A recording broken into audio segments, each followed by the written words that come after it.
Je m'appelle Salah. Je suis né à Alger, dans le quartier d'El Biar. Ma famille était très engagée pour la France. Mon père a été mobilisé pendant la Seconde Guerre mondiale. Il est mort en 1942, après un bombardement. Ma mère était couturière pour l'armée française. C'est moi qui faisais la tournée des casernes pour livrer les uniformes. On était très pauvres. Alors ma famille m'a envoyé dans la région de Béjaïa pour travailler comme berger. J'étais là-bas quand la guerre a commencé. Le FLN, il terrorisait tout le monde. J'ai un ami et un gendarme que je connaissais qui se sont fait trancher la gorge par les Félagas. Dans leur village, ils ont tué tout le monde. C'est à cause d'eux si c'est devenu si violent. Je suis rentré en 58 à Alger. Moi, j'étais sûr que l'armée française allait écraser le FLN. Ils avaient les avions, les missiles. Les rebelles, eux, ils étaient dans le maquis et Djellaba, avec des armes de la Première Guerre.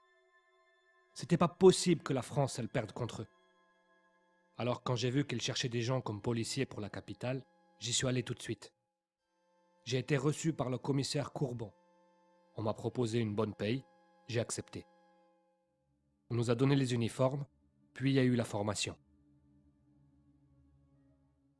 Il y avait beaucoup de jeunes. La plupart des gars étaient d'anciens militaires engagés avec les harkis.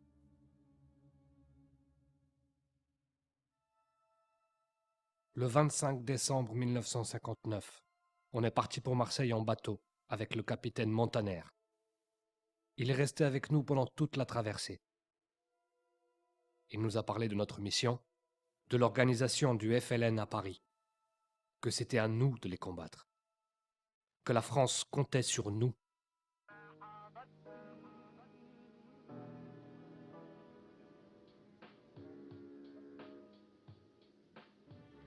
On a d'abord habité au fort de Noisy.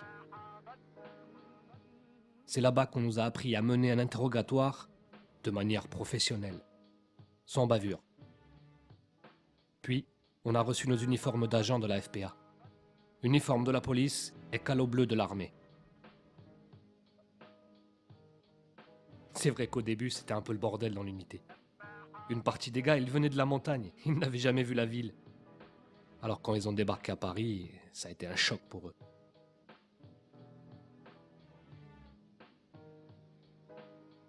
Nous, on était spécialisés dans la lutte contre les FLN. On travaillait sur leur terrain. On était divisés en secteurs qui reprenaient l'organisation du front. On a commencé par nettoyer le 13e. On avait repéré plusieurs hôtels. C'était des plans Café Laga. Alors on est venu, on a viré tout le monde et on s'est installé. Moi, je dormais au 9 rue Harvey, avec le reste de la 4e section. Notre mission, c'était d'identifier les collecteurs du FLN. On devait empêcher les ouvriers de payer la cotisation. On travaillait la nuit pour être sûr que tous les locataires soient bien là. On en prenait quelques-uns et on les amenait dans un autre hôtel. Comme ça, le racketteur, il ne les retrouvait pas. Pour les autres, si on trouvait des armes ou quelque chose, on l'amenait au poste pour l'interroger. Dans la cave, on avait installé des salles pour ça. On a raconté beaucoup de bêtises sur les interrogatoires. Évidemment, on n'était pas tendre. Mais faut arrêter. Nous, on leur faisait peur. On leur mettait le calibre sur la tête et on disait « Si tu parles pas, je te tue. Je te mets dans un sac avec écrit traître au FLN et je te balance à la Seine. »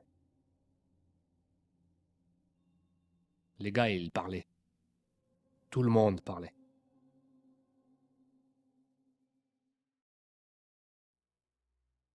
Il y avait aussi beaucoup de missions d'infiltration. On avait des renseignements sur l'identité des responsables, les lieux de collecte, des cotisations. On faisait du bon travail. Mais des Français se sont plaints. Les habitants du 13e, ils ont fait tout un cirque. Ils ont amené des gens devant le poste. Ils racontaient des histoires, qu'on leur mettait des bouteilles dans l'anus, tout ça. Faut pas exagérer. Il n'y a jamais eu de preuves. Ils pouvaient dire ce qu'ils voulaient. Ce qui compte dans ces cas-là, c'est le résultat. Nous, on était une vraie équipe, efficace. On contrôlait tout, on allait vite. En un mois, on avait nettoyé tout le quartier. Après, comme le préfet a vu qu'on était beaucoup plus performant que la police normale, on a commencé à travailler dans d'autres quartiers. Dès qu'on avait une information, on envoyait une patrouille pour pas leur laisser le temps de réagir. On intervenait dans tout Paris et en banlieue. On faisait des descentes dans les quartiers chauds, à Nanterre ou en plein centre de Barbès. On était partout. Le FLN a fini par réagir. Ils ont commencé à organiser des commandos contre nous. Ils arrivaient en traction et 2 types tiraient au pistolet mitrailleur sur le poste. Nous, on continuait le nettoyage. Le capitaine a organisé un gros coup. Il voulait installer un poste dans le 18e, la principale base du FLN dans le nord de Paris. On est arrivé à 7 h du matin et on a fait une descente dans les hôtels de tout le quartier. Les gars ont tout de suite commencé les patrouilles, pendant qu'on installait un poste au 28 rue de la Goutte d'Or.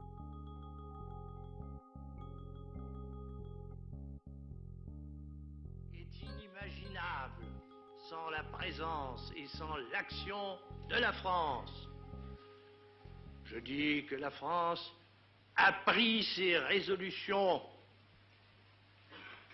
et qu'elle a un plan net et ferme, qu'elle suit ce plan et qu'il s'agit pour elle, avec les Algériens, d'obtenir la transformation de l'Algérie de telle sorte que s'y révèle la personnalité nouvelle de ce pays. Je crois que c'est là que j'ai compris que c'était perdu. Pour nous, ça voulait dire plus de retour possible. Ça a lâché un froid dans les équipes. Certains se mettaient à douter. On parlait moins entre nous. Faut dire que les conditions n'étaient pas faciles. On était jour et nuit sur la brèche. On n'avait pas le droit de sortir seul, même en permission. On sortait toujours armés, à 3 minimum. Un soir, une bombe a explosé dans la salle à manger de l'hôtel, en plein dîner du capitaine. Sûr qu'un gars de la maison était dans le coup. Il y en avait plusieurs. C'était des retournés. On les a engagés après un interrogatoire. Ils savaient pas trop où ils en étaient, ceux-là. Le 1er avril, dans la soirée, il y a eu plusieurs attaques. On a eu 3 blessés. Et ils ont tué un collègue, rue Harvey. Le lendemain soir, ça a recommencé. Mon ami Raïd a reçu une balle au poumon. Il est mort sur le trottoir. Alors là, on a immédiatement bouclé tout le quartier. On a contrôlé absolument tout le monde. Ceux qui étaient connus pour aider le FLN ont payé ce soir-là.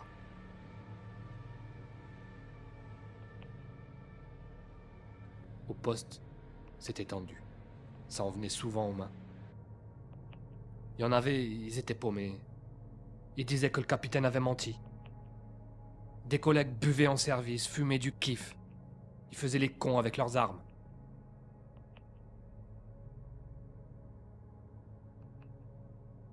Le soir du 17, on était au pont de Neuilly, avec le capitaine Montaner. On faisait équipe avec des policiers de Puteaux. On avait ordre de ne laisser personne traverser le pont.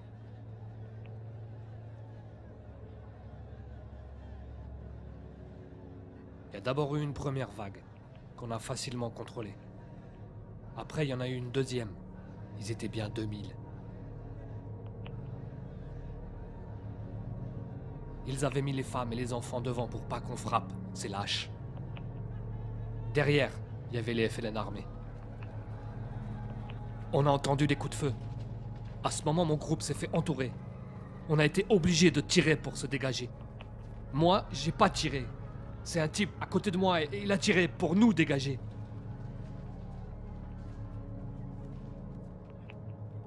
Ça n'a pas été facile de maîtriser. Mais finalement, on s'en est bien sorti.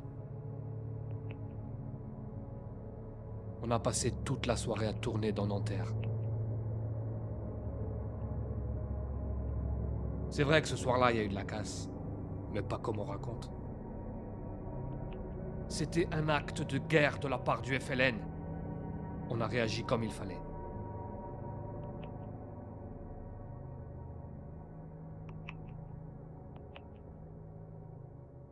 Le lendemain, on a continué les patrouilles.